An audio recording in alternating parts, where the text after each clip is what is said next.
सभी मित्रों को सादर नमस्ते।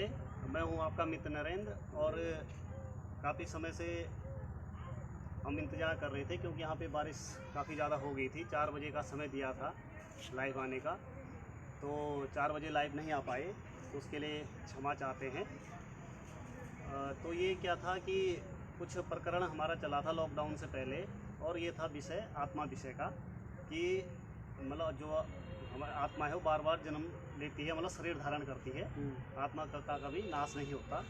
तो उस विषय में कुछ मित्र ऐसे थे, उनका कहना था कि हम तो इस चीज़ को तभी मानेंगे जब हमारे सामने कोई साक्षात होगा और ऐसा कोई प्रमाण होगा कि जो अभी भी है और उसको अपने पूर्व जन्म की सारी घटनाएं याद हैं और वो अपनी घटनाओं को हमें बता सके और वो चाहे तो उसको वेरीफाई भी कर सके। तो लॉकडाउन के कारण आपसे मिलना नहीं हुआ, तो उस कारण से थोड़ा ये प्रकरण विषय छूट गया था। लेकिन आज हम योगेंद्र जी से मिले हैं, आचार्य योगेंद्र जी से, और इस विषय में अब इनसे चर्चा की जाएगी क्योंकि ये साक्षात हैं हमारे सामने, जिनको अपने पूर्व जन्म की सारी चीज़ें याद हैं। और आपको आत्मा के विषय में भी बताएंगे कि कैसे इनका जीवन चल रहा है। और अब ये ब्रह्मचारी हैं, तो ब्रह्मचारी जीवन कैसे चल रहा है, कैसे ये वेद मार्ग पे चले और वैदिक सनातन वैदिक धर्म को अपना के बैठे हैं और इस पे मार्ग पे चल रहे हैं।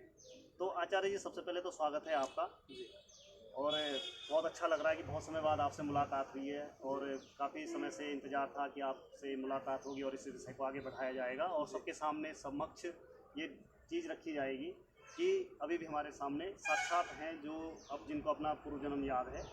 तो जैसे गीता में कृष्ण जी ने कहा है कि हे अर्जुन, तेरे और मेरे तो कई जन्म हो चुके हैं और उन जन्मों को तू नहीं जानता, मैं जानता हूँ, क्योंकि वो योगी हैं तो योग अवस्था में अपने सभी जन्मों को जानते हैं। तो उसी विशेषता को हम आगे बढ़ाते हुए इस बारे में थोड़ा सा आपसे ये पूछना है कि आप वो ये कब आपको आभास हुआ कि पूर्व जन्म का भी आपके अंदर कुछ, जब आपका पुनर्जन्म हुआ तो पूर्व जन्म के संस्कार आपके अंदर हैं। तो ये आपका आपका मतलब आपकी उस समय उम्र क्या थी और किस उम्र में आपको ये संस्कार जागे थे? सभी को नमस्ते। नरेंद्र जी हमारे बीच में आए हुए हैं और ये बहुत कर्मठ और पुरुषार्थी हैं और ये काफ़ी सामाजिक गतिविधियां करते रहते हैं और काफ़ी हमारा इनके साथ स्नेह है, लगाव है। मैं कुछ दिन के लिए, लगभग 5 महीने के लिए अपने गांव गया था। मेरा गांव पड़ता है मथुरा ज़िले में, उत्तर प्रदेश। उसके पास में एक गांव है मगोर्रा, जो आपके भरतपुर और मथुरा हाईवे है NH2, और उस पर लगभग 20 किलोमीटर दूर गांव पड़ता है मगोर्रा, थाना मगोर्रा है। और उसके पास में एक छोटा गांव है लठापुरी, जो वर्तमान गांव है मेरा। पूर्व जन्म का गांव मगोर्रा है और अब का जो गांव है वो लठापुरी है। लगभग 1600 मीटर की दूरी है दोनों गाँव की। मेरे पिताजी का नाम श्री नवल सिंह है, जो वर्तमान में है, और मेरी माताजी हैं श्रीमती मोतनी देवी। आप जा कर के भी मिल सकते हैं। तो मेरा जो मुझे जो याद आया तो मैं आपको बताना चाहूँगा, शुरू से ही बताना चाहूँगा, जो शुरू से किस प्रकार से कुछ लक्षण घर वालों को दिखे। तो जब मैं पैदा हुआ था, जन्म मेरा हुआ था, तो मेरे तिलक लग के आया था। तिलक मतलब कैसा तिलक था? थोड़ा टीके टाइप में, डार्कनेस सी कुछ थी? डार्कनेस थी। तो इस प्रकार का था। तो उस समय संयोग ऐसा हुआ था, जो वाल्मीकि होते हैं, जो नार काटते हैं, बच्चे को थोड़ी हेल्प करते हैं माँ के पेट से जब बच्चा निकलता है, तो जो नार कटता है, जो नार गढ़ा जाता है, तो उस समय वो नहीं थी। और जब बच्चे के मुंह को साफ करते हैं तो वो ही करती है, मुंह में उंगली आदि फेरती है। तो उसने मेरी उंगली मुंह में आदि नहीं फेरी थी। ये एक संयोग कह सकते हैं। क्योंकि वो अपने भाई के यहाँ गई हुई थी, तो वहाँ था नहीं कोई। तो एक पड़ोस की दादी थी, उसने मेरे साथ मेरा नार और मेरी जो सफाई आदि की, वैसे मुंह में अंदर कोई सफाई उन्होंने नहीं की थी। फिर जब मैं धीरे धीरे बड़ा हुआ, लगभग मेरी आयु 3 वर्ष की थी, और 3 वर्ष की आयु में मैं जब बोलना प्रारंभ हुआ, तो मैं अपनी माँ से कहता था कि मेरे 3 पुत्र 1 पुत्री है। मैं अपने पुत्र और पुत्री के पास जाना चाहता हूँ। वो पता नहीं कैसे रहते होंगे, क्योंकि पहले जाति से मैं कुम्हार था, प्रजापति। अब हालांकि हम जाति को नहीं मानते हैं, परमात्मा की सब मनुष्य हैं और कर्म से ही व्यक्ति के अंदर वर्ण व्यवस्था बनती है। हम जाति को नहीं मानते, परंतु एक आप लोगों की जानकारी के लिए मैं इस को बोल रहा हूँ कि अब जो हमारी जो जाति है, उस जाति में हम जाट जाट में हमारी गिनती आती है। हम लोग जाट हैं और जो पिछले जन्म में था मैं कुम्हार था। जी, जो हम वर्ण व्यवस्था से अगर हटके जो आज के समाज में प्रचलित है, जी जी उसमें आप देखा जाए तो आज आप जाट समाज में हो जी और पिछले समय में आप कुम्हार समाज में। कुम्हार थे, जो प्रजापति कहते हैं लोग, जो घड़े आदि बनाने का काम करते हैं, मटके बनाते हैं, दीपक बनाते हैं, वो काम। और मेरा जो कार्य था वो मैं सांपों का जहर उतारता था अच्छा। पिछले जन्म में। इसलिए मुझे इस जन्म में कुछ मंत्र याद करने नहीं पड़े, स्वयं अपने आप हुए। अच्छा। हाँ, उसका प्रभाव मैंने इस जन्म में देखा। तो जैसे ही मैं 3 साल का हुआ, मैं बोलने लगा, तो मैं अपनी माता जी को कहता था कि माँ मैं अपने घर जाना चाहता हूँ। और माँ मुझे डांटती थी कि तेरा घर तो यही है, तू कहाँ जाएगा। मैंने कहा नहीं, मैं अपने बेटों के पास जाना चाहता हूँ। तो वो कहती थी नहीं, तेरी शादी नहीं है, तेरे बेटे कहाँ से हो गए, कुछ नहीं है। तो दादी को कहता था, तो दादी मुझे मारती थी। दादी ऐसे करके बहुत तेज़ी से मुझे बहुत तेज़ी से पीटती थी। तो मैं काफ़ी जब कुछ समय हो गया, 3-4 महीने लगातार उनको कहा, तो उन्होंने मेरी बात को ध्यान ना दिया। जब मैं बहुत ज़्यादा बोलता था तो मुझे उन्होंने चाक पे घुमाया, झूठा खिलाया कि कैसे ये इन बातों को भूल जाए। परंतु परमात्मा की कृपा से मुझे वो याद रही। और फिर एक दिन माताजी बाज़ार जा रही थी, मेरे लिए कपड़े लाने थे। तो पहले ऐसे नापते थे, ऐसे नापा और बच्चे के लिए कपड़े ले आते थे। तो दादी जी बोल रही कि ऐसे नाप के ले जा। फिर माँ बोल रही कि नहीं ले जाती हूँ, क्योंकि ये वहाँ जा कर के बोलेगा किसी को और मुझे अच्छा नहीं लगेगा और ये चला जाएगा। तो माँ ने मेरे से पूछा कि अगर तू वहाँ किसी से कुछ नहीं कहेगा तुझे मैं नहीं चलूँगी, अन्यथा तुझे नहीं ले चलूँगी।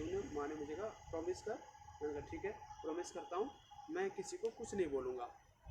तो उस समय आपकी उम्र 3-4 साल की? 3 वर्ष की मेरी उम्र थी। हाँ, मुझे अभी भी वो शब्द भी याद है जो मैंने अपनी माँ से बोले थे।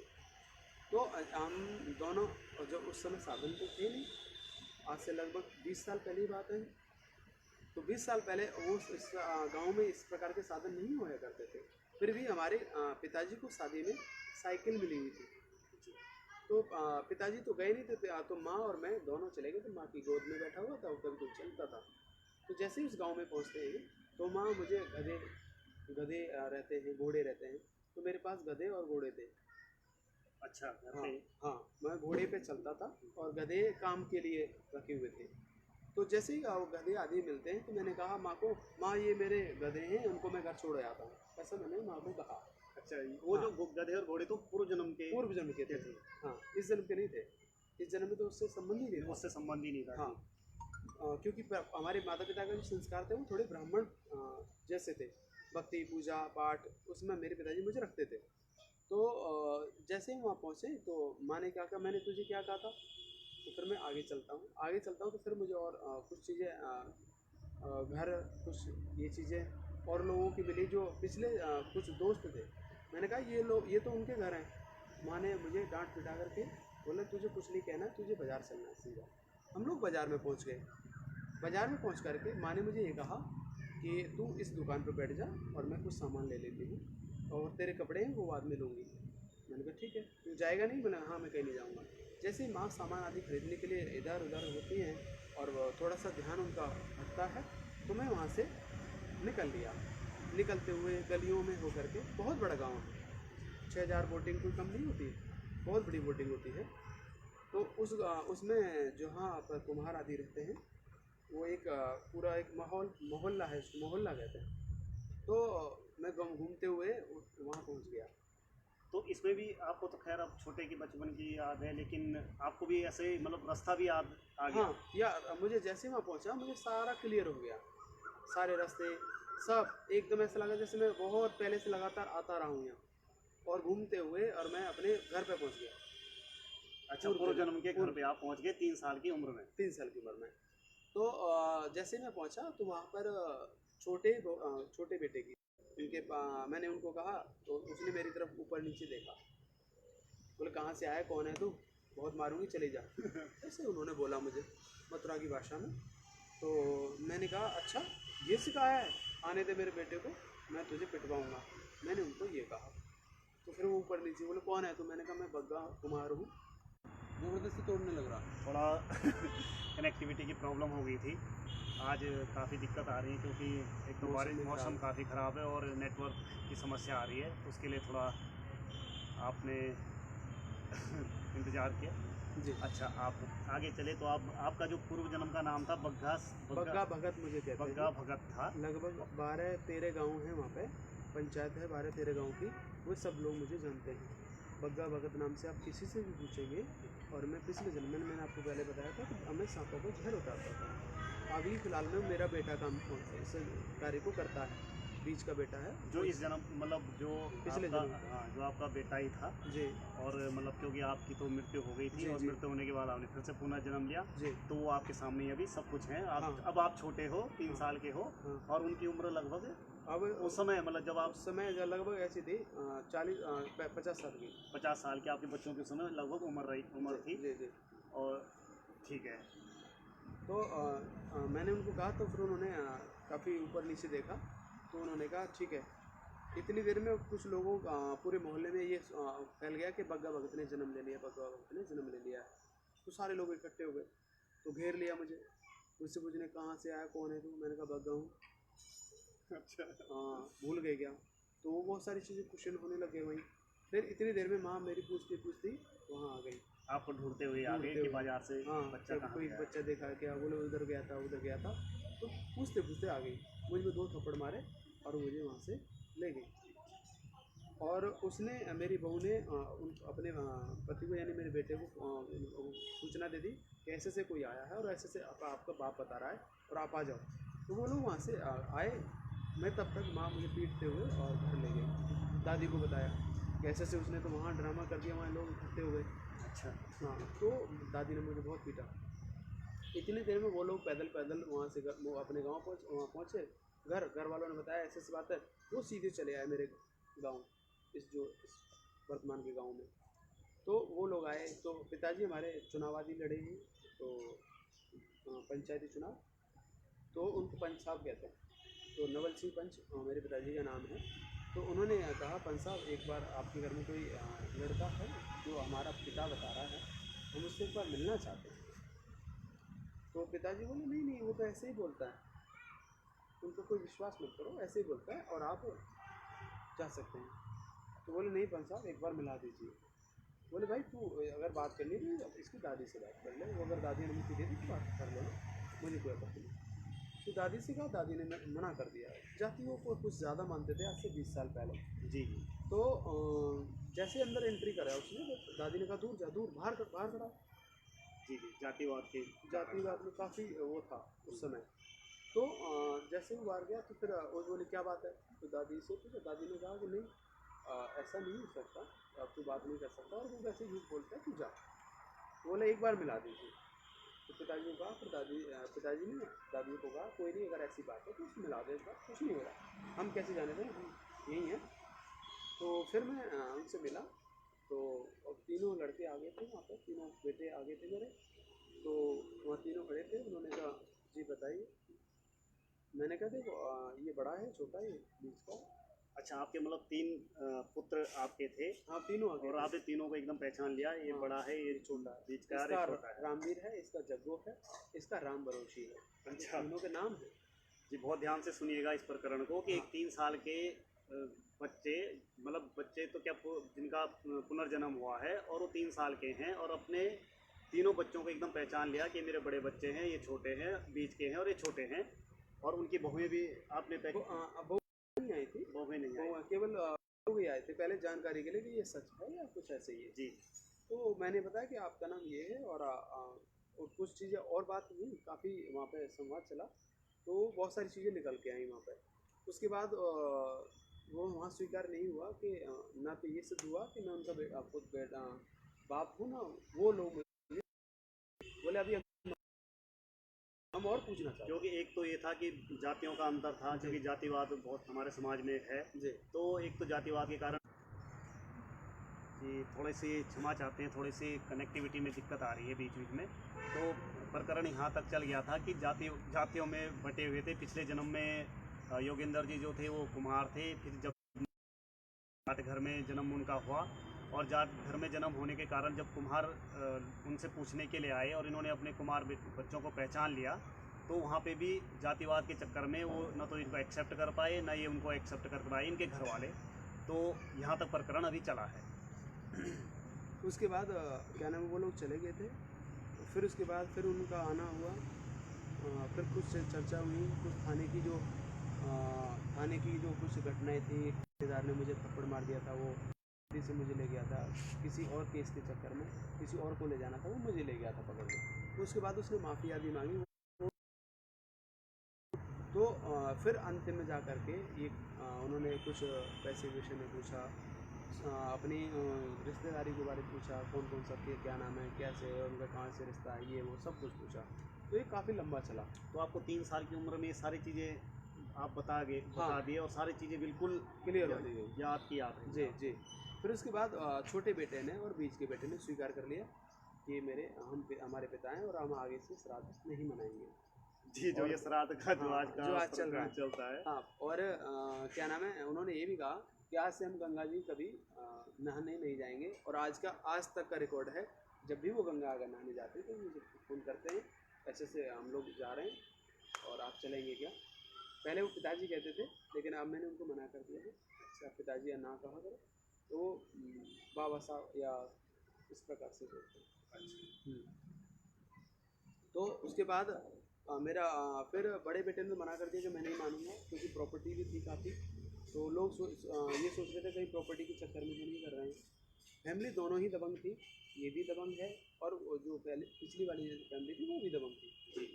तो छोटे बेटे ने तो कह दिया कि मैं स्वीकार करता हूँ और ये मेरे पिताजी हैं, मुझे जो पूछना था मैंने पूछ लिया है और इनको उन चीज़ों की जानकारी है। उसके बाद जो कुछ ज़मीनें थी, कुछ क्या नाम है, मैंने कुछ प्लॉट आदि खरीदे थे, वो भी था, वो चीज़ें भी रही। तो उसके बाद फिर उसके बाद ये रहा कि लगभग ये सिलसिला मेरा लगभग 5 साल का था। 5 साल तक ये ऐसे ही चला। उसके बाद वो बड़े बेटे ने भी स्वीकार कर लिया कि ये सही कह रहे हैं, ऐसा ऐसा हमारे पिताजी के साथ हुआ था। जी, धीरे धीरे उनको भी विश्वास आने लग गया जी, कि जी। जो भी चीज़ आप बता रहे हो बिल्कुल सही बता रहे हो, और जी। सही बताने के कारण अब उन्होंने भी, बड़े पुत्र ने भी आपको अब स्वीकार कर स्वीकार लिया। कर लिया। जी। फिर उसके बाद आना जाना हुआ, पोते की शादी हुई। अभी भी पिछले सन 2019 में फरवरी में शादी हुई पोते की। उसमें बुलाया, मैं गया। अब फरवरी में, इसमें सन 2020 में शादी हुई थी बड़े बेटे की लड़के की, उसमें भी बुलाया और नहीं पहुंचा तो क्या नाम है, 2 दिन भोजन नहीं किया, फिर अंत में जाना पड़ा। तो अभी भी उस परिवार से मेरा कनेक्टिविटी, क्या नाम है, वो अपनी पत्नी को पीट दिया था, तो उसके लिए फ़ोन आया। तो फिर वहीं अपने इस जहाँ मेरा जन्म हुआ, मैं उसी फैमिली में था, मैं वहाँ से बाइक लेकर के गया, फिर उन लोगों को समझा के आया। और फिर उनको मैंने ये कहा कि मैं रहेगा, कोई लड़ाई झगड़ा नहीं करना है। तो आज भी समाज में कोई भी कैसा भी हो, वो आज भी मुझे ही बुलाते हैं। तो अभी आपकी, अगर वैसे देखे जाए तो क्या आपको पिछले जन्म की उम्र का कुछ याद है कि आपको कितनी उम्र में आपकी मृत्यु हो गई होगी, या कुछ उस समय के भी पिछले जन्म का कुछ इस तरह का भी याद है? हाँ, लगभग 60 वर्ष की आयु थी मेरी। 60 वर्ष की हाँ, आयु में और आपकी? थोड़ा सा बीमार हुआ था, अच्छा, बीमारी के कारण? थोड़े से बीमार हुआ। तो बीमारी के कारण हाँ, आपकी और मृत्यु? मेरी पत्नी पहले मुझसे काफ़ी पहले जा चुकी थी, यानी मेरे छोटे बेटे की शादी होने वाली थी। अच्छा। हाँ, उससे पहले वो चल बसी थी। तो जैसे योगेंद्र जी ने बताया कि इनके जो पिछले जन्म में इनकी मृत्यु लगभग 60 साल वर्ष में हुई थी, और थोड़ी सामान्य मृत्यु हुई थी। सामान्य मृत्यु हुई थी। जो पिछले जन्म की जो पत्नी थी, धर्म पत्नी थी, उनकी मृत्यु से भी पहले हो चुकी थी। तो वो उम्र, और इस फिर उसके बाद फिर से बहुत जल्दी आपको, काफ़ी मतलब कुछ ही दिनों में आपको? नहीं, उसमें 1 वर्ष का गैप है। जी, एक मतलब 1 वर्ष का गैप तो वही हो गया कि माँ के पेट से पहले जी, वो 1 वर्ष अलग है। अच्छा, तो लगभग 2 वर्ष में, 2 वर्ष का 2 लगभग वर्ष गैप के है। लगभग में ये फिर से इनको नया जन्म प्राप्त हो गया। और नया जन्म होने के साथ साथ ही अब दोनों जन्मों को अगर मिला के आपकी उम्र देखी जाए तो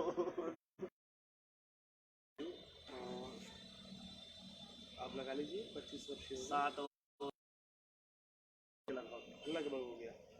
60 और 25 ये और 2 भी मान लिया जाए हाँ तो 87 वर्ष के लगभग अब दोनों अगर जन्मों की बात करें तो 87 वर्ष के लगभग हमारे योगेंद्र जी हो चुके हैं। तो उसके बाद फिर आपको मतलब ये ब्रह्मचारी बनने का विचार कैसे आया और ये वैदिक मार्ग पे कैसे आप चल पड़े? क्योंकि ज़्यादातर तो ऐसा होता है कि अगर आपको पूर्व जन्म की चीज़ें याद आ गई तो फिर तो जो मनुष्य है वो तो उसी हौस पौस में फंस जाता है, खिचपीट में फंस जाता है 2 फैमिलियों के बीच में, और जी। तो वो हमेशा डिस्टर्बेंस और दुनिया भर की चीज़ें उसके साथ रहती है। तो फिर आपको इस तरह का कैसे आपके मतलब आत्मा ने आपको प्रेरित किया इस बारे में कि मैं ब्रह्मचारी बनूं और फिर हरिद्वार जाऊं या गुरुकुल जाऊं? तो ये सारी व्यवस्था कैसे हुई? जी, इस विषय में मैं ये कहूँगा कि इसमें मेरे सबसे ज़्यादा जो संस्कार है वो पिता के हैं। और मैं ये कहूँगा कि जो भी पिता अपने पुत्र को जैसे संस्कार देगा पुत्र वैसा ही बनता है। जी। तो मेरे पिता के मेरे प्रति बहुत गहरे संबंध थे और वो मेरे प्रति बहुत जागरूक थे और मुझे मैं शिव का भक्त था। जी, आप पहले शिव भक्त थे। शिव शिव भक्त भक्त था। जो आज शिव मत वाले या हमारे हाँ। बीच में जो शिव चल रहे हैं वो जी शिव आप थे। जी जी जी मेरे पिताजी शिव की ही आराधना करते थे। शिव की हमारी पूरी फैमिली में आराधना होती थी, जबकि हम ब्रज में रहते हैं, कृष्ण को मानते हैं, पर क्योंकि शिव का ही मंदिर हमारे गांव में बना हुआ है, कृष्ण का मंदिर नहीं है, तो इसलिए आराधना करते थे। गांव में कोई भी प्रोग्राम होता था तो हमारे पिताजी ही करते थे उसे। उसका जो भी मंदिर का नलाना धुलाना सफाई जो भी कुछ करनी है वो हम ही करते थे। बाल्टियों से वहाँ से छोटे छोटे थे तब भी हम उसको लेके जाते थे। तो सेवा भाव के जो भक्ति के जो संस्कार डाले वो हमारे पिताजी ने डाले। धीरे धीरे वहाँ से लगभग मैं 8वीं तक वहीं पढ़ा, गांव में ही, गांव के पास दूसरा गांव है वहाँ तक पढ़ा। उसके बाद मेरे अंदर से कुछ प्रेरणा सी मिली। मैं एक आश्रम घर वालों से मैंने कहा कि मैं अब संन्यास लेना चाहता हूँ, घर वालों ने संन्यास के लिए मना कर दिया था, तो फिर मैं भाग करके वहाँ से चला गया था। आपने हाँ, घर माता पिता की अनुमति थी, माता पिता की अनुमति से ही गया था, पूछा था, फिर उसके बाद माता पिता ने अनुमति दे दी थी। मंदिर पे आए थे वो लोग, तो मैं एक आश्रम था उसमें रहता था, वहीं एक सन्यासी की सेवा करता था और अपना ध्यान करता था। लगभग मैंने जो जप किया है वो मंत्र हैं लाखों मंत्र हैं, वो मैंने जप किया है। अच्छा। वही धूनी लगाना चारों तरफ, अग्नि चारों तरफ अपना, वो सब होता था। जी, जितने भी कर्म कांड के सब जी से पौराणिक लोग जो करते हैं वो आप करते थे? करता था मैं। उसके बाद फिर मुझे उनका थोड़ा अच्छा नहीं लगा, वो चलम आदि पीते थे, नशा करते थे, तो वो मुझे अच्छा नहीं लगा। मैं उनको जी, मना जैसे करता था। प्रचलित है लोग भांग हाँ पी लेते हैं शिव के चिलम नाम लगाते पे। हैं, तो मैंने मना किया, उन्होंने नहीं माना, तो कुछ ऐसे आमंजस हमारी हुआ तो वो नहीं बन पाई हमारी बात, तो मैं वहाँ से छोड़ करके घर आ गया।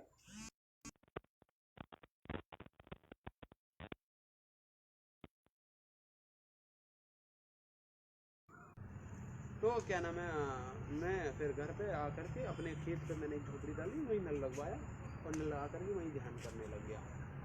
अंदर से हृदय में प्रेरणा हुई कि बिना पढ़े सन्यासी बनना, साधु बनना भी व्यर्थ है। जी, बिना बिना ज्ञान के बिना तो ज्ञान मोक्ष के नहीं कुछ मिल नहीं, पाता। जब हम समाज का कैसे करेंगे? तो मैंने सोचा कि अब साधु वाधु बनना नहीं है, पहले स्वयं का अध्ययन करना, ऋषियों के ग्रंथों को पढ़ना है।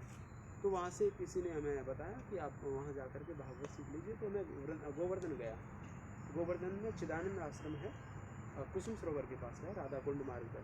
वहाँ पर मैंने भागवत सीखी, गुरु जी के भागवत साथ। का आपने अध्ययन किया वहाँ पे? जी, और कथा कहना प्रारंभ कर दिया। तो आप भागवत कथा पहले कहते थे? जी जी तो मतलब आप पौराणिक परंपरा में पहले शिव मत में थे, फिर आपके बाद कृष्ण के कृष्ण उसमें मत आए। में चले जी, जी। गए।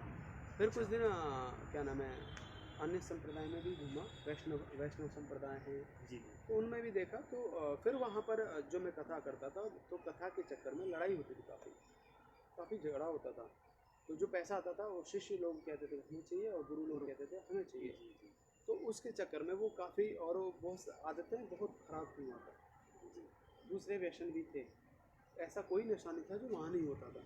तो वो चीज़ें मैंने पिताजी को बताई, तो पिताजी बोले कि आप उसको छोड़ करके आ जाइए और साधना करिए, यही सबसे अच्छा है। फिर घर आया, पहुँच गया, वहीं वही ध्यान करना प्रारंभ कर दिया। लेकिन कहीं न कहीं हृदय में वो बात चुभ रही थी कि मुझे अध्ययन करना चाहिए, मुझे जो चीज़ मिलनी चाहिए वो नहीं मिली है।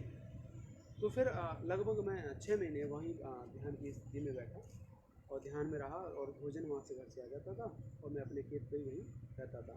जब मेरी लगभग आयु ऐसी थी 14 वर्ष की, 14 वर्ष की मेरी आयु थी लगभग। 14 वर्ष की आयु में मैं वहीं अपना करता था। तो किसी सज्जन के माध्यम से मुझे आर्य समाज का एक प्रोग्राम मिला, और उसमें जाने का अवसर मिला कि यहाँ आर्य समाज के प्रोग्राम होते हैं, अगर आपको अच्छा लगता है तो हम आपको आगे पढ़ाने के लिए भेज सकते हैं। मेरे लंबे लंबे बाल थे, इतने जी लंबे। कथा वालों के बाल जी जी, होते। कथा वाले जैसे बना के जी रखते हैं। जी। तो उसके बाद मैंने उनका प्रोग्राम देखा, तो और मैं अपने आप में ये समझता था कि मैं बहुत बड़ा महाराज हूँ और बहुत बड़ा ज्ञानी हूँ, ये समझता था। लेकिन जब वहाँ लोगों को देखा, मैंने यजुर्वेद कंठस्थ कर रखा था, जी, यजुर्वेद आपने कंठस्थ कर रखा था। हाँ, और रुद्राष्टाध्यायी है उसका ही पाठ करवाते थे, शिव का पूजन कराते थे। 5वां अध्याय का नमस्ते रुद्रमन्य उनका मंत्रों का जी पाठ जी जी, कराते थे जैसे यजुर्वेद। जैसे ऋषि दयानंद जी ने भी शुरुआत जी यजुर्वेद जी से ही करी जी थी। जी जी। तो यजुर्वेद का अध्ययन उसका केवल मंत्रों का ही हमारा हुआ, अर्थ का हमने नहीं कर पाए थे, इसलिए लोग ऐसे नहीं मिल पाए मैं। तो उसके बाद फिर मेरा जो उनसे क्या नाम है, मैं उनसे संपर्क हुआ, मैं वहाँ बैठा, तो वो लोग मंत्र बोल रहे थे, यजुर्वेद के मंत्र मुझे भी आते, तो मैं भी उनके साथ बोलता था कभी कभी। और फिर उसके बाद उन्होंने कहा कि हम आपको भेज सकते हैं, तो उन्होंने कई सारे संस्था बताए, तो उसमें फिर मुझे परोपकर्णी सभा अजमेर का एड्रेस उन्होंने दिया। फिर मैं अजमेर ऋषि उद्यान में लगभग 3 वर्ष एक बार और 2 वर्ष एक बार, लगभग 5 वर्ष वहाँ रहा। 5 वर्ष अध्ययन आपका फिर लगभग हाँ। अजमेर में रहा, आस गुरुकुल में। जी। फिर मुझे ये पता लगा कि जीवन क्या है, साधु क्या है। पहले कुछ और था, लेकिन वो जैसे जैसे मेरी नॉलेज बढ़ी तो मुझे वास्तविकता का ज्ञान हुआ। तो वहाँ पढ़ करके फिर मैं कुछ वित्त मंत्री हरियाणा में, वहाँ पर कुछ गुरुकुल में व्यवस्था के रूप में रहा, शादीपुर में, यमुनानगर।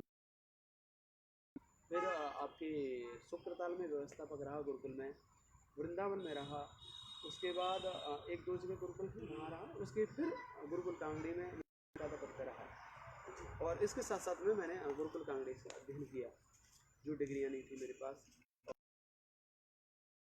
और आज भी मैं गुरुकुल कांगड़ी में पढ़ता हूँ और पढ़ाता भी हूँ, और कुछ ऑनलाइन कक्षाएँ भी चलती हैं। तो ये अभी आर्य समाज BHAL में मैं। तो आपने जैसे जीवन में आपने देखा कि आप पहले आप पौराणिक मार्ग पे थे, जी फिर आपने 5 साल के बाद जब आप अजमेर में चले गए, आर्ष गुरुकुल में आ गए, ऋषि दयानंद के मार्ग पे चलने लगे, जी। तो आपको फिर क्या मतलब आपको कुछ दोनों में अंतर दिखा कि कौन सा मार्ग सही है, कौन सा मार्ग गलत, ये इस चीज़ की आपको ज्ञान कैसे, उसके विषय में थोड़ा बताओगे आप? जी जी जी, बिल्कुल कि बताऊँगा। जैसे आप पहले कथाएं पढ़ते थे, तो आपने भागवत पढ़ी और इस तरह की कथाएं बहुत और भी पढ़ी होंगी, जी और उसके बाद आपने आर्ट्स ग्रंथ पढ़ने शुरू कर दिए, जी मतलब जी। ऋषियों के ग्रंथ पढ़ने शुरू कर दिए। तो फिर उनके बीच में जो जब अंतर आया, तो तब आपको क्या मतलब आपकी प्रेरणा उससे? मुझे ये मिली कि वहाँ पर थोड़ी सी कमियाँ ये हैं कि उनको बढ़ने का अवसर नहीं मिलता, और आर्य समाज ऋषि दयानंद आपको बढ़ने का अवसर पूरा पूरा देते हैं। आपकी माइंड को खोल कर रख देते हैं कि आप ऐसा भी कर सकते हैं और आप ऐसा भी कर सकते हैं। जी लेकिन वहाँ पर आपके माइंड को बिल्कुल एक सम्मोहन क्रिया की तरह से उनको एक बंद किया जाता है, मतलब गुरु परंपरा, यानी गुरु ने वावा वाक्यम प्रमाणम, यानी जो महाराज का प्रमाण वाक्य है वही प्रमाण है। लेकिन ऋषि ध्यान कहते हैं नहीं, कि आप स्वयं जानें, स्वयं देखें। तो मुझे ऐसा लगता है कि मैं उस परंपरा में भी जी के देखा और इस परंपरा में भी जीता हूँ, लेकिन जो मुझे यहाँ अच्छा लगता है, ठीक है, हाँ मैं मानता हूँ पौराणिकों में भागवतों में श्रद्धा बहुत होती है, श्रद्धा होनी भी चाहिए, परंतु श्रद्धा के साथ में ज्ञान की आवश्यकता बहुत जरूरी है। बिना ज्ञान के कोई भी गुरु आपकी मुक्ति नहीं करा सकता है। जी, लेकिन ज़्यादातर तो देखा है कि लोग बेवकूफ़ी बन जाते हैं और मतलब एक चीज़ पर बैठ जाते हैं जी और उसको ही बस उसको बिल्कुल ठप्पा मान लेते हैं कि बस इसके अलावा कुछ हो ही नहीं सकता। जी जी जी। पौराणिक मतों में हाँ जी। अगर आप उनको समझाने की कोशिश भी करो कि नहीं ये गलत है, इस तरह से नहीं हो सकता, कोई भी आप प्रकरण आप ले लीजिए कि भागवत में कई चीज़ें, अश्लीलता भी चीज़ें निकल हाँ जाती जी हैं, जी। तो लेकिन उनको ये सही है। तो जी। वहाँ पे किस तरह से उनका ज्ञान या उनके जो गुरु हैं क्या इस तरह की चीज़ें उनको बताते नहीं कि नहीं इस तरह की चीज़ें आप इनको हटाइए, ये गलत चीज़ें हैं? वो इसलिए नहीं उठाते, अगर वो इन चीज़ों को उठाने लग जाएंगे तो फिर उनका दुकान और उनकी जो व्यवसाय का एक एक मार्ग है। वो कैसे चलेगा। जी, वो स्पष्ट पूरे स्पष्ट रूप में किसी बात को नहीं कहते हैं, वो थोड़ा घुमा फिरा के बात कहते हैं। मेरे भी गुरुजी हैं, वो पूरी क्लियर में जो होना चाहिए वो नहीं होता था। मैं मानता हूँ कि उनसे मुझे काफ़ी चीज़ें सीखने को मिली, और सीखने के लिए ऋषि दयानंद ने भी काफ़ी पौराणिक लोगों से सीखा। सीखने के लिए किसी भी व्यक्ति के पास जा सकता है, लेकिन ऋषि दयानंद का मार्ग सर्वोपरि है। उन्होंने ऋषि परंपराओं को अपनाया है। जैमिनी, ब्रह्मा, जितने भी ऋषि हुए हैं उनकी परंपराओं को लेकर के वो चले, और ऋषि परंपराओं को आप लेके चलते हैं तो आप उपनिषद हैं, बहुत सारा चीज़ आपको मिलेगा। तो मैं यही कहूँगा कि हमें ये स्वाध्याय करना चाहिए और नॉलेज हमें इकट्ठी करनी चाहिए। तो जो सही है उसको स्वीकार करें, चाहे वो आर्य समाज हो चाहे वो पौराणिक हो। अगर हमें कोई चीज़ पौराणिक की अच्छी लगती है तो हमें स्वीकार करना चाहिए, और कोई चीज़ अगर आर्य समाज की अच्छी लगती है तो हमें उसको स्वीकार करना चाहिए। वही आर्य है, वही श्रेष्ठ है। जी, बहुत बहुत धन्यवाद। आज का सीजन इतना ही रखते हैं क्योंकि आज लंबा हो जाएगा वीडियो, और इस पे हम फिर दोबारा जी। आपसे मुलाकात करेंगे इस हाँ बारे जी, में, और हाँ फिर जी। से इसको प्रकरण को आगे बढ़ाएंगे क्योंकि कुछ अब प्रश्न होंगे, क्योंकि आज हमने 4 बजे का समय रखा था लेकिन 4 बजे से बारिश का मौसम हो गया था तो हम लाइव आ नहीं पाए थे, और उस कारण से हमारा ये जो आज का विषय था वो पोस्टपोन करना पड़ा था। जी। तो अब इसको हम थोड़ा और आगे कुछ समय बाद, तो उसमें आप जो भी दर्शकगण हैं जो भी देख रहे हैं आप अपने प्रश्न कर सकते हैं। जब हमारा अगला सीजन होगा उसमें जब हम आचार्य से मिलेंगे तो आप के जो भी प्रश्न होंगे उनके उत्तर वो दे देंगे। अभी तो आपको ये जानकारी दे दी गई कि ये प्रमाण लोग मांग रहे थे कुछ कि पूर्व जन्म का हमें कोई प्रमाण दे दीजिए, तो साक्षात प्रमाण है। किसी को इंक्वायरी करनी है इनके गांव जा सकते हैं, इनके बारे में पता कर सकते हैं, मथुरा के रहने वाले हैं। आपको जो भी अन्य जानकारी इनके बारे में चाहिए वो आपको मिल सकती है। तो इस विषय में यही कि एक पूर्व जन्म में इनकी 60 वर्ष की उम्र के लगभग में मृत्यु हो गई थी, तब ये कुमार में थे। फिर 1 साल बाद इनका जन्म हुआ जो गांव में ही, बगल वाले गांव में ही लगभग हुआ, और उस गांव में ये जाट परिवार में हुए। पूर्व जन्म का नाम इनका बग्घा था, इस जन्म का नाम इनका योगेंद्र जी है। तो फिर इन्होंने बचपन में ही 3 साल में ही अपने परिवार को, जो पूर्व जन्म का जो परिवार था उसको पहचान लिया था कि 3 पुत्र थे, और उन तीनों पुत्रों को इन्होंने पहचान लिया था। अभी एक पुस्तक है राजेंद्र जिज्ञासु जी ने लिखी है, उसमें मेरा लेख क्या नाम, मेरी जीवनी उदाहरण दिए हैं मेरे। जी, तो इनके उदाहरण अब पुस्तकों में भी आपको पढ़ने को मिलते हैं, और ये काफ़ी इनके उदाहरण मिलते हैं, इसीलिए आपका मैंने उदाहरण दिया था, और आपसे मिलने की बहुत जिज्ञासा थी, जी जी तो जी इसीलिए आपके पास आए थे। जी। तो फिर इनका जो जीवन, जो दूसरा जीवन है 3 वर्ष में ही इनको सारे जो संस्कार, 3 साल में इन्होंने अपने जो कुमार परिवार था उनको इन्होंने पहचान लिया था, और 2 साल के अंदर उस परिवार ने फिर इनको, अपने पिताजी इनको एक्सेप्ट कर लिया था। तो दोनों जन्मों के मिला के इनकी उम्र लगभग 87 वर्ष अभी है। जो पूर्व जन्म के जो इनके पुत्र वगैरह थे वो अभी भी इनको पिताजी के नाम से ही इनको मानते हैं, भले ही अभी ब्रह्मचारी हैं। मेरी शाला है और साली है, वो आज भी आते हैं जन्म के साला साली है वो भी इनके पास आते हैं। तो आप सोचिए ये सारी चीज़ें अब आपको साक्षात मैंने बता दिया है, इसमें कोई ऐसा नहीं है कि कोई मैंने लेख लिख दिया या हमने कोई प्रोपेगेंडा बना के इसको आपको झूठी चीज़ें बता रहे हैं, ऐसा कुछ भी नहीं। आप कभी भी इनसे मिले, बहुत सज्जन है, बहुत ही, मतलब इनसे बहुत कुछ सीखने को मिलता है। तो आप इनसे कभी भी मिलिए, ये आपको कभी भी कांटेक्ट करना हो आप इनका नंबर ले सकते हैं, आप इनसे बात कर सकते हैं। आपको कोई प्रमाण चाहिए आप वो सारी चीज़ें इनको मिल जाएंगी। अभी ये ऋषि मार्ग पर हैं, ऋषि पे चलते हैं, और आर्ट्स ग्रंथों का ही अध्ययन कर रहे हैं, समाधि लगाते हैं साथ साथ में, और भी जो भी प्रकरण है, आर्ट्स गुरुकुलों में जाना, अपने प्रवचन करना, बहुत सारी चीज़ें ये करते हैं, और समाज को अच्छा संदेश देते हैं, और ये साक्षात हैं। और अभी आप, इनकी उम्र लगभग 25 साल के लगभग अभी है, तो उस हिसाब से आप देख लीजिए आगे, तभी बहुत लंबा मार्ग है। तो जब भी आपको आवश्यकता हो तो आप इनसे मिल सकते हैं। तो आज का पूर्व जन्म और का विषय इतना ही रख लेते हैं। तो आप लोगों ने हमें बहुत ध्यान से सुना, समझा कि पूर्व जन्म होता है, और कर्मों के अनुसार ये जन्म मिलता रहता है। ये कभी आत्मा कभी नष्ट नहीं होती। अगर आत्मा नष्ट हो जाएगी तो फिर कर्म फल सिद्धांत नष्ट हो जाएगा, और ऐसा नहीं कि बिना कर्म फल सिद्धांत के फिर उन्नति हो सकती है। तो इस तरह पे आप ध्यान रखिएगा इन चीज़ों को। और क्योंकि ये जो हमारा आर्य आर्य हैं, मतलब आर्य जो आके हिंदू हैं, वो सब लोग तो पूर्व जन्म को मानते हैं, लेकिन पूर्व जन्म को मानने के साथ साथ आचार्य एक चीज़ इनके अंदर ये रहती है कि ये मानते हैं कि हाँ जन्म तो होता है। यजुर्वेद में भी ये बताया गया है कि 11वें दिन के लगभग 11-12वें दिन के लगभग नया शरीर मिल जाता है ना, चाहे वो बीच में 1 साल की छोटे मोटे कई शरीर मिले हों। उसमें भी कई सारी ये चीज़ होती है, अगर उसके जैसा अगर माता पिता नहीं है तो उसको कुछ दिन के लिए परमात्मा रोकता है। जी जी। अगर नहीं तो तीसरे दिन उसका जी जी। लेकिन जैसे ही बताया गया है और गीता में भी बताया गया है कि आत्मा कभी मरती नहीं है, बार बार जन्म लेते रहते हैं और जन्म कर्मों के अनुसार जन्म मिलता रहता है। तो हमारे लोग ये करते हैं कि मर जाते हैं तो उनका शरीर के साथ इतना मोह रहता है कि वो उनके इस तरह के श्राद्ध तर्पण करते रहते हैं कि वो स्वर्ग में जाएंगे, इस तरह की चीज़ें हैं। तो इस विषय में हम बाद में बात करेंगे, क्योंकि अब आप तो यहाँ आप बता रहे हैं कि आपके बच्चे आपके नाम का श्राद्ध करते रहते थे और आप साक्षात उनके सामने ही खड़े हैं। तो आप इस चीज़ पे भी इनसे समझ सकते हो कि श्राद्ध और पितृ जो तर्पण का जो अर्थ है वो आर्ष के अनुसार यही है कि जो श्राद्ध है श्रद्धा है पिता के जो जीवित है उनके लिए है, तर्पण है उनकी इच्छाओं की पूर्ति करना, वो भी जो जीवित है उनके लिए ही है। तो इस विषय में भी हम आगे एक सीजन रखेंगे। तो आज आपने सुना उसके लिए बहुत बहुत धन्यवाद आपका। आप सभी को सादर नमस्ते।